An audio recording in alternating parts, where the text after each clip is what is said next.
નમસ્કાર, સ્વાગત છે આપનું સીએનબીસી બજારમાં. આપ જોઈ રહ્યા છો મારી ખાસ રજૂઆત Q1 રિપોર્ટ અને હું છું વિક્રમ પાઠક. અને આજે Q1ના આંકડાઓ આપણને આવતા દેખાઈ ચૂક્યા છે. બાદ માર્કેટની અંદર હજુ પણ આપણને જે ફૂલ ગુલાબી તેજી દેખાઈ રહી છે, તો એની પાછળના ફેક્ટર શું છે અને કયા સ્ટોક્સ હવે આપણા રડાર ઉપર રહેવા જોઈએ આ Q1ના રિપોર્ટ કાર્ડ આધારિત, એના ઉપર વાત કરીશું. અને આપણી સાથે આ ચર્ચામાં જોડાશે બીપી ઇક્વિટીઝના સ્વપ્નિલ શાહ અને અસીમ મહેતા એન્ડ એસોસિએટ્સના અસીમ મહેતા. સ્વાગત છે આપ બંનેનું. અને શરૂઆત સ્વપ્નિલ આપનાથી કરીએ. જો આપણે એક Q1ના આંકડાઓનો એક આખું રિપોર્ટ કાર્ડ જોઈએ તો આપણે જોવા જઈએ તો બેઝ ઇફેક્ટને બાદ કરતાં પણ આપણે જોવા જઈએ તો અહીંયા સર્ટેનલી આપણને સેક્ટર વાઇઝ આખા પરફોર્મન્સીસ છે એમાં આપણને સુધાર આવતો દેખાયો છે.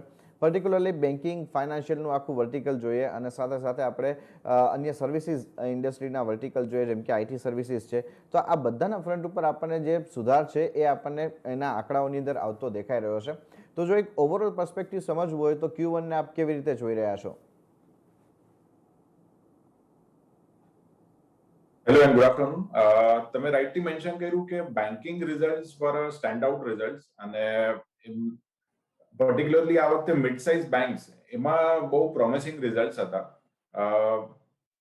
એમાં બે રીઝન છે કે ઓવરઓલ વર્કિંગ કેપિટલ રિક્વાયરમેન્ટ્સ વધી ગઈ છે because of the inflation effect. Overall સિસ્ટમમાં એકચ્યુઅલ પ્રોડક્શન ગ્રોથ અને સિસ્ટમમાં ઇકોનોમી ગ્રો કરી પ્લસ મોંઘવારી વધી.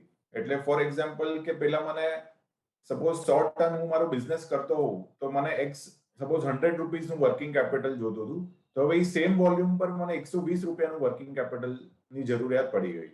તો એના લીધે એનું ડાયરેક્ટ બેનિફિશિયરી બેંક્સ છે, અને એમાં બી પર્ટિક્યુલરલી જે એસએમઈ ઓરિએન્ટેડ એક્સપોઝર જેનું છે સ્મોલર મિડ સાઇઝ બેંક્સ, એને ઘણો બેનિફિટ મળ્યો. તો આ કોમ્બિનેશન થયું કે asset quality improvement quarter by quarter થઈ જ રહી છે છેલ્લા 1 વર્ષથી, પ્લસ આ વખતે એનઆઈઆઈ ગ્રોથ થયું. અને આ સ્ટોક્સ બધા કાફી 2-3 વર્ષથી જોઈએ તો એક બ્રોડ સાઇડવેઝ ટ્રેન્ડ હતા, એમાં કોઈ ખાસ ગેઇન નહોતું. તો આ બધાનું કોમ્બિનેશનના લીધે હવે બહુ એટ્રેક્ટિવ સ્પેસ થઈ ગઈ છે.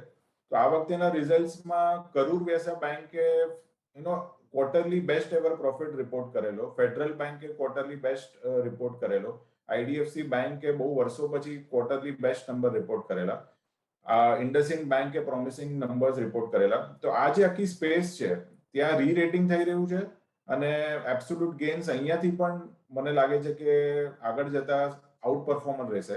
તો મારા એટલે clear cut stand out winners આ બધા છે. ડેફિનેટલી આઈસીઆઈસીઆઈ બેંક એ લોકોએ પણ બહુ સારા નંબર્સ પોસ્ટ કર્યા છે, પણ એ કાફી હદ સુધી ડિસ્કાઉન્ટેડ છે અને ઓલરેડી નોન છે. પણ આ જે બધા બેંક છે કરૂર વ્યાસા, આઈડીએફસી, ફેડરલ, એ મને લાગે છે એબ્સોલ્યુટ ગેઇન્સ હજી બી અહીંયાથી ડિસેન્ટ મળી શકે. અને લાસ્ટ યસ બેંક પણ સમ સાઇન્સ દેખાડી રહી છે after a long time, after a news of capital infusion. શાયદ એ પણ એક ડાર્ક હોર્સ હોઈ શકે આગળ જતા. ઓકે, તો આ એક પર્સપેક્ટિવ આપણને દેખાઈ રહ્યો છે. અને અસીમ સર, આપની પાસેથી પણ આનો એક વ્યૂ સમજવા માંગીશું, કારણ કે જો આપણે આખું એક સિનારીઓ જોઈએ તો બજારનું આખું ટર્ન આપણને પિક્ચર થતું દેખાયું, એની સાથે આપણે Q1ના આંકડાઓ પણ જોયા. હવે ત્યારે માર્કેટની અંદર એફઆઈએસની કન્ટિન્યુઅસ આપણને વેચવાલી દેખાઈ રહી હતી, બજાર આપણા નીચે જઈ રહ્યા હતા. પણ હવે એ પછીનો જો આખો સિનારીઓ જોઈએ તો અહીંયા જે પ્રમાણેના આંકડાઓ આવતા દેખાયા છે, અને પર્ટિક્યુલરલી ઓટો સેક્ટર જેવા ફિગર્સ જે આપણને મંથ ઓન મંથ બેઝ પરના આવતા દેખાયા, અને એની ઇમ્પેક્ટ આપણે જ્યારે Q1માં એક સાથે જોઈએ તો અહીંયા આખું આપણને પિક્ચર ચેન્જ થતું દેખાયું. તો આપ સર આને કેવી રીતના જોવો છો? જો આપણે સેક્ટોરિયલથી જ શરૂઆત કરીએ તો ઓટો સેક્ટરમાં જે આંકડાઓ આવતા દેખાયા છે, પર્ટિક્યુલરલી એમાં આપના રડાર ઉપર કોઈ કંપની હોય, અને આ સેક્ટર ઉપર આઉટલુક હવે અહીંયાથી કેવી રીતનો જોઈ રહ્યા છો? ગુડ આફ્ટરનૂન વિક્રમ, અને જન્માષ્ટમીની પણ શુભકામનાઓ આજે આપી રહ્યો છું આપને અને દર્શકોને. સૌપ્રથમ જે આપણે વાત કરી કે Q1 નો કેવી રીતે રિપોર્ટ કાઢવું, થોડી ઇકોનોમિક ડેટાની આપણે ચર્ચા કરી લઈએ. જ્યારે પણ વિક્રમ રેટ ઇન્ક્રીઝ, કારણ કે ઇન્ફ્લેશનરી પ્રેશર આપણે જોયું નોટ ઓનલી ઇન ઇન્ડિયા પણ વર્લ્ડ વાઇડ જોયું, અને એ કારણસર સ્વાભાવિક રીતે જે સેન્ટ્રલ બેંક છે પોતાના વ્યાજ વધારી રહી છે. એક હિસ્ટોરિકલ ડેટા તરીકે જ્યારે પણ વ્યાજનો વધારો થાય ત્યારે શરૂઆતમાં માર્કેટ લગભગ 5 થી 10% કરેક્શન આપતું હોય છે, અને એ પછી at the end of the 12 months એ રિકૂપ થતું અને ગેઇનમાં પરિણમતું હોય છે. આઈ થિંક એ સ્ટોરી આપણે ત્યાં પણ થોડીક અત્યારે પાન આઉટ થતી દેખાઈ રહી છે. ઇનિશિયલ આપણે જે ફર્સ્ટ ક્વાર્ટરના ચેલેન્જીસ જોયા, અને એક ફિયર માર્કેટમાં હતો કે લોજિસ્ટિકના ડિસ્ટ્રપ્શન, તમે ઇન્ફ્લેશનની પ્રેશર, ઓવરઓલ વર્લ્ડમાં જે પરિસ્થિતિ નિર્માણ થઈ એ હિસાબે ડિમાન્ડ સિનેરિયો, આ બધાના કારણસર માર્કેટમાં એક મોટું રિએક્શન આવ્યું હતું. એફઆઈઆઈ નું એક કોન્સ્ટન્ટ સેલિંગ જે આપણે વાત કરી એ પ્રમાણે એગ્રેસિવ સેલિંગ જોવા મળ્યું હતું. પણ સામે છેડે domestic institute as well as આપણે ઇન્વેસ્ટરે સારો સપોર્ટ કર્યો. હવે I am coming to your basic question કે જે ફર્સ્ટ ક્વાર્ટરના જે આપણી એક ચિંતા હતી કે માર્જિન પ્રેશરમાં રહેશે because of the input cost, અને સ્વાભાવિક રીતે એ વસ્તુ આપણને રિઝલ્ટ્સમાં જોવા મળી છે. પણ I think across the sector વિક્રમ જે જોવા મળ્યું છે કંપનીઓની એફિશિયન્સી મને જોવા મળી છે કે જે કોસ્ટ ફેક્ટરને મિટિગેટ કરવામાં most of the companies and sector have successful રહી છે. અને નો ડાઉટ માર્જિન જરૂરથી પ્રેશરમાં રહ્યા છે, પણ જે ડિમાન્ડ સિનેરિયો આપણને થોડો પોઝિટિવ દેખાયો એની આપણને રિઝલ્ટ્સમાં ઇમ્પેક્ટ દેખાઈ હતી. અને અત્યારે આપણે જ્યારે ઓગસ્ટ મહિનામાં ચર્ચા કરી રહ્યા છીએ વિક્રમ, ત્યારે આપણે ચોક્કસ કહી શકીએ કે ભારતની ઇકોનોમી અને ભારતનું કોર્પોરેટ સેક્ટર ઘણું રિઝાયલન્સ રહ્યું છે આ એક પ્રોબ્લેમને મિટિગેટ કરવામાં. હવે જે સ્પેસિફિકલી આપણે ઓટો સેક્ટરની વાત કરી, સેક્ટર વાઇઝ અલગ અલગ આપણે ચર્ચા કરી શકીએ, પણ જ્યારે ઓટો સેક્ટરની સ્પેસિફિક વાત કરીએ તો છેલ્લા ઘણા વર્ષોથી ભારત દેશ ઓટોમોબાઈલ માટેનું મેન્યુફેક્ચરિંગ હબ થઈ રહ્યું છે. પણ જે ફર્સ્ટ ક્વાર્ટરની આપણે ચર્ચા કરી કે જે મોટો પ્રોબ્લેમ હતો કે કોમોડિટીઝ પ્રાઇસ વેર રનિંગ વેરી હાઈ, અને સામે છેડે એવી રીતે ટોટલી કન્ઝ્યુમર ઉપર પાસ ઓન કરવું ડિફિકલ્ટ પડતું હતું. તેમ છતાં પણ તમે મંથ ઓન મંથ ફિગર જે વ્હીકલ્સની આવતી હતી એ ઘણી સારી આવી હતી. અને આપણે જોયું કે કંપનીઓએ પોતાના જે માર્જિન્સ છે, ઇવન તમે ઇન્ટરેસ્ટના જે બર્ડન છે એ બધાને કંટ્રોલ કરવામાં ઘણો ફાળો મળ્યો. અને અત્યારે જે પરિસ્થિતિ નિર્માણ થઈ છે કે ઉપરના લેવલથી લગભગ આયર્નના જે પ્રાઇસ છે લગભગ 21%, તમે નિકલના ભાવ 53% જેટલો ઉપરના ભાવથી નીચો કરેક્શન જોવા મળ્યું છે. તો આ એક બેનિફિટ ઓટોમોબાઈલ સેગમેન્ટને મળી રહ્યું છે. સેકન્ડલી જે ટેકનોલોજી ટ્રાન્સફર છે એમાં પણ બધી કંપનીઓ કામ કરી રહી છે. અને એ કારણસર આપણે જોયું કે એક પછી એક કંપની મારુતિ છે, ટાટા મોટર્સ છે, M&M છે, આ બધી કંપનીઓ પોતાના જે નવા પ્રોડક્ટ્સ છે એને માર્કેટમાં ઉતારી રહી છે. અને દરેક કંપનીની પોતાની એક અલગ યુએસપી છે, ફિનાન્શિયલ સ્ટ્રેન્થ પણ બધાની અલગ અલગ છે. આખા સેક્ટરની વચ્ચે વિક્રમ મારે હાઇલાઇટ કરવું હોય તો મહેન્દ્રને કહીશ કે આ કંપની તમે જોશો તો even in the worst time company has perform very well. એમનો જે પ્રોડક્ટ પોર્ટફોલિયો છે એ બહુ જ બેલેન્સ પોર્ટફોલિયો છે. ટ્રેક્ટરથી માંડી પેસેન્જર વ્હીકલ, ઇલેક્ટ્રિક વ્હીકલમાં પણ હવે એ લોકો આવી રહ્યા છે. અને જે રીતે માર્જિન પોસ્ટ કર્યા છે, નવા જે મોડલ્સ ઇન્ટ્રોડ્યુસ કરી રહ્યા છે, હું માનું ત્યાં સુધી આ કંપની આવનારા સમયમાં ઘણું સારું પરફોર્મ કરશે. અત્યારે ઓલમોસ્ટ આપણે 52 વીકની હાઈની તરફ ચાલી રહ્યો છે, પરંતુ આ સ્ટોક મને ઘણો સારો લાગી રહ્યો છે ઓટોમોબાઈલ સેગમેન્ટમાં. અને automobile segment as a whole અને ઓટો એન્સેલી આ બંને માટે મારો વ્યૂ પોઝિટિવ છે. આવનારો સમય ઇન્વેસ્ટર માટે ઘણી વેલ્યુ આપે એવી શક્યતા મને લાગી રહી છે. ઓકે, તો આ એક પર્સપેક્ટિવ અહીંયા આપણને બનતું દેખાઈ રહ્યું છે. અને એની સાથે હવે બીજું એક વર્ટિકલ કે જેણે આપણને આ ઓવરઓલ આખા ક્વાર્ટર વનની અંદર સૌથી વધારે ફોકસમાં રાખતું દેખાયું એ રહ્યું છે આપણને આઈટી સ્પેસ. કારણ કે અહીંયા આપણે જોઈએ તો ખાસ કરીને જે કોન્સ્ટન્ટ કરન્સી ગ્રોથના ફ્રન્ટથી લઈ અને યુરોપિયન અને અમેરિકન માર્કેટ્સના ગ્રોથ માટેની જે બધી ચિંતાઓ દેખાઈ રહી હતી એ બધાની વચ્ચે આપણે જોઈએ તો એક સ્ટેડી પરફોર્મન્સીસ આવતા દેખાયા છે.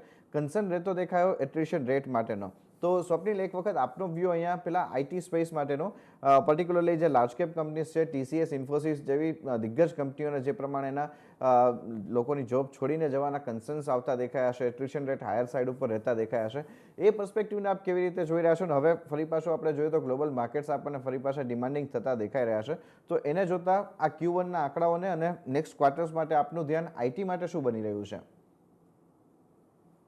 તો ઓવરઓલ આઈટી કંપનીઝના રિઝલ્ટ બહુ સ્ટેબલ હતા અને ઓન એક્સપેક્ટેડ લાઇન્સ હતા. સી આમાં એક કોન્ટેક્સ્ટમાં ખાલી જોવું પડે કે આઈટી સ્ટોક્સ કરેક્ટ કેમ થયેલા.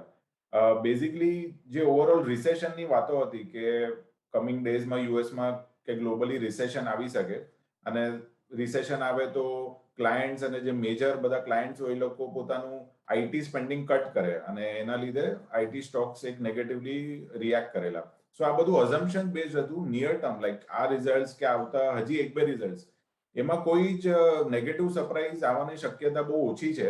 અને ઇન્ડિયન કંપનીઝ પર્ટિક્યુલરલી જે કામ કરે છે આઈટીમાં એનું સ્પેન્ડિંગ આટલું ઇઝીલી કટ ના થઈ શકે. સો અગેન આના પર બહુ કેસ ટુ કેસ અને કંપની ટુ કંપની જોવું પડે. ઇનફેક્ટ રિસેશન આવે તો ઘણી કંપની આઈટી કંપનીઝ એવી છે કે એકચ્યુઅલી એને બેનિફિટ થશે, કારણ કે સર્ટન સ્પેન્ડિંગ એવા કામોમાં વધારવું પડશે, કારણ કે કોસ્ટનો બેનિફિટ લેવો પડશે. સો આ બહુ કેસ ટુ કેસ સ્ટડી છે અને જસ્ટ બીકોઝ કે એક રિસેશન આવી જશે ને એટલે આઈટી સ્ટોક્સ શાર્પ કરેક્ટ થાય તો એ બહુ એક એક્સિલન્ટ બાઇંગ ઓપોર્ચ્યુનિટી હતી. અને મને હજી પણ યાદ છે, હું એગ્રેસિવલી કહેતો હતો કે સ્ટોક્સ લાઈક માઇન્ડટ્રી મિડ સ્પેસમાં અને ઇન્ફોસિસ અને ટીસીએસ લાર્જ કેપમાં એકચ્યુઅલી બહુ જ એટ્રેક્ટિવ વેલ્યુએશન્સ પર હતા. અને in the 1 month we have seen કે ઇઝીલી માઇન્ડટ્રીએ તો મોર દેન 30% રિટર્ન આપી દીધું છે. અને Infosys TCS of the world again stable થઈ ગયા છે અને લાસ્ટ 1 monthમાં 15% તો ઇઝીલી મળી ગયા છે. સો આ બધું part and parcel of market છે. જ્યારે માર્કેટ ઇમોશનલી રિએક્ટ કરે ત્યારે એક વખત માટે બહુ પેનિક થઈ જાય અને ત્યારે you have to take that courageous call and entry exit પ્રમાણે કરે તો રિવોર્ડ્સ ડિસેન્ટ મળી શકે. ઓકે, તો આ એક પર્સપેક્ટિવ અહીંયા છે. અને આ આઈટી સ્પેસ ઉપર અસીમ સર આપનો પણ એક વ્યૂ સમજવા માંગીશું. આપ કેવી રીતે જોવો છો અહીંયા? રીતે આપણે વાત કરી કે એટ્રિશન રેટ વધ્યો છે, આપણે હાઈ પીક ઉપર જોવા મળ્યો છે. અને એ કારણસર તમે જો ક્વાર્ટર ઓન જે રિઝલ્ટ તમે એનાલિસિસ કરશો તો રેવન્યુ ડેફિનેટલી વધેલા છે. ચેલેન્જીસ વિક્રમ ફર્સ્ટ ક્વાર્ટરમાં ઘણા હતા કંપનીઓ માટે, અને એમાં ખાસ કરીને જે આઈટી સર્વિસીસ જે છે અને ખાસ કરીને વર્લ્ડ વાઇડ જે સર્વિસ આપે છે એના માટે મોટી ચેલેન્જીસ હતી. પણ તમે રિઝલ્ટ જોશો તો રિઝલ્ટ્સમાં મેં જે ઓબ્ઝર્વ કર્યું છે એ પ્રમાણે એટલા નેગેટિવ નથી કે જે આપણે બધા અપેક્ષા રાખતા હતા, અથવા તો માર્કેટ વોઝ એક્સપેક્ટિંગ કે બહુ નેગેટિવ આવશે. અને સેકન્ડલી જે આઈ મીન આઈટી સેક્ટરના નવા જે કોન્ટ્રાક્ટ્સની વાત હતી એના ઉપર આવશે કે ભાઈ સ્પેન્ડિંગ ઘટી શકે છે, રિસેશન આવશે તો આઈ થિંક એમાંનું કોઈ પણ રીતે ક્યાંય કોઈ મેનેજમેન્ટ બધાના તમે જો લીડિંગ કંપનીઓના મેનેજમેન્ટના કોમેન્ટ સાંભળશો તો they are absolutely positive about the new business. અને આટલી જે કેશ જનરેટ કરતી કંપનીઓ છે અને ઇનઓર્ગેનિક ગ્રોથ માટે પણ તૈયાર છે, તો હું માનું છું ત્યાં સુધી જે નેગેટિવ હતું જે પણ એ પણ ફેક્ટર્ડ ઇન થઈ ગયું છે. અને મને એમ લાગે છે કે જે આ સેકન્ડ ક્વાર્ટર્સ આપણે જોઈશું એ ઘણું બધું આપણી ચિંતાઓને દૂર કરતું દેખાશે. મેઇનલી વિક્રમ અત્યારે જો તમે જોશો તો એટ્રિશન રેટ પીક આવ્યા પછી નીચે દેખાઈ રહ્યો છે. કોસ્ટની જો સ્પેસિફિક વાત કરીએ તો ટ્રાવેલિંગ એઝ વેલ એઝ વિઝાના કોસ્ટ ડેફિનેટલી વધેલી છે. બીજું, જે most of the companies where work from home ચાલતું હતું એની જગ્યાએ હવે ઓફિસ બધી ચાલુ થઈ છે, એટલે એડિશનલ કોસ્ટ થોડી ડેફિનેટલી આવી શકે છે. પણ એ એક માર્જિનલ કહી શકાય એવી કોસ્ટ હશે. પણ આ બધી જ કંપનીઓ સેકન્ડ ક્વાર્ટરમાં સારા રિઝલ્ટ આપવા માટે આઈ થિંક તૈયાર છે. અને ધીસ ઇઝ ડેફિનેટલી જે લાર્જ કંપનીઓ છે એમના માટે તો બાઇંગ ઓપોર્ચ્યુનિટી હું ચોક્કસ માનું છું. ટીસીએસ છે, ઇન્ફોસિસ છે, આ બધી કંપનીઓ ડેફિનેટલી બાય કરવી જોઈએ. મિડ કેપમાં જેમ હમણાં સ્વપ્નિલભાઈએ વાત કરી એ પ્રમાણે આપણા પ્રોગ્રામમાં મેં time and again L&T Infotech છે, ટાટા એલેક્સી કે જે આપણે બહુ જ કઈ છે રિઝાયલન્સ તરીકે વર્ક કરતી હતી કંપની, એ બહુ રેકમેન્ડ કરી હતી. સારા એવા ઉપર આપણને અત્યારે ટ્રેડ થઈ રહ્યા છે, ઓલમોસ્ટ 30-40% જેટલા રિટર્ન અત્યારે આપી રહ્યા છે. એટલે મિડ કેપ આઈટીમાં તો એટલું નેગેટિવ નથી જોવા મળ્યું જેટલું લાર્જ કેપમાં જોવા મળ્યું છે. પરંતુ લાર્જ કેપમાં પણ મને એમ લાગે છે કે બાય જાન્યુઆરી ફેબ્રુઆરી આપણને ફરીથી પાછો જે ટીસીએસ નો બાયબેક નો ભાવ હતો એ કદાચ જોવા મળી શકે છે એવું મારું ઓપ્ટિમિઝમ છે. ટીસીએસ ઇન્ફોસિસ બાય કરવાની જ મારી એડવાઇસ રહેશે. રાઈટ, તો અત્યારે આપણને વ્યૂ બનતો દેખાઈ રહ્યો છે. જે પ્રમાણેના એક્શન્સ આપણને બધા જ વર્ટિકલ ઉપર આવતા દેખાઈ રહ્યા છે. હજુ આપણે અહીંયા સૌથી મોટું એક્શન જે દેખાયું છે બેન્કિંગ અને ફાઇનાન્શિયલ સેક્ટર, એના ઉપર વાત કરવાના છીએ, પણ એ પહેલાં રોકાઈએ એક બ્રેક માટે.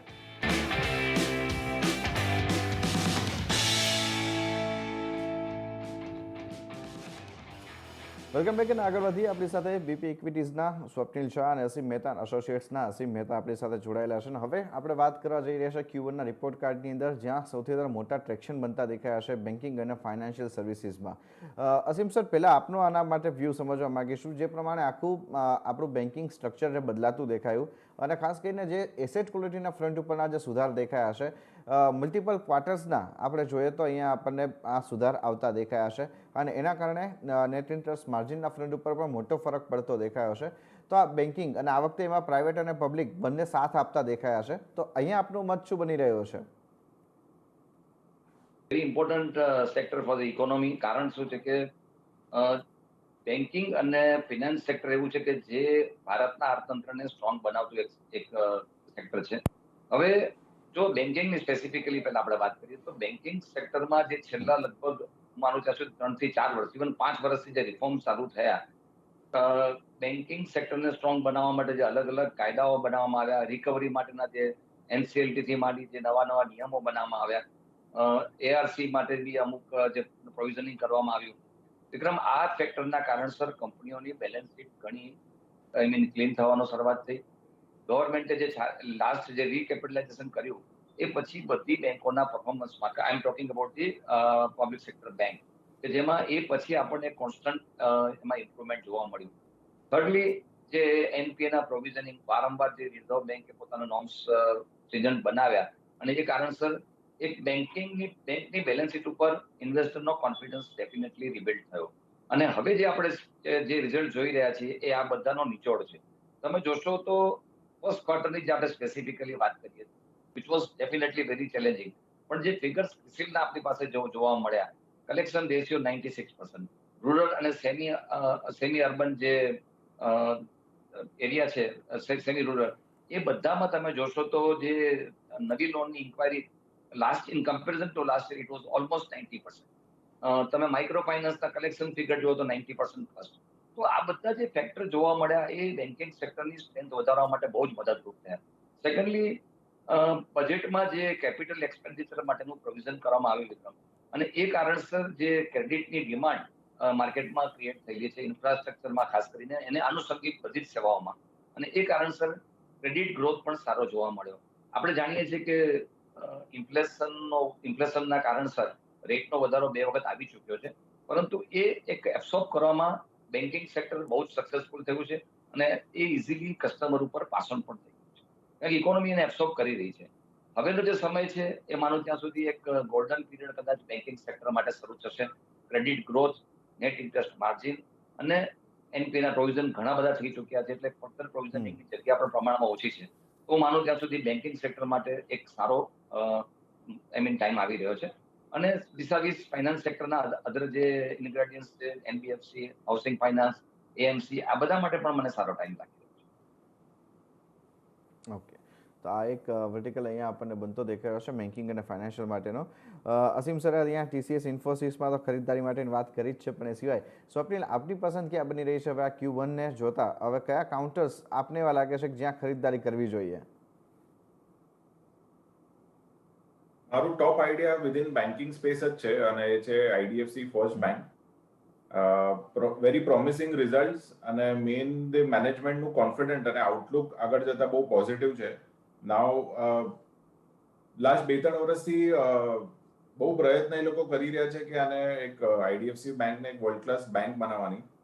એની જે લેગસી છે એમાં બહુ બધા પ્રોબ્લેમ્સ હતા, થોડા એસેટ્સ, ઇન્ફ્રાસ્ટ્રક્ચર રિલેટેડ એક્સપોઝર હતું, જે ગ્રોસ એનપીએસ હતા.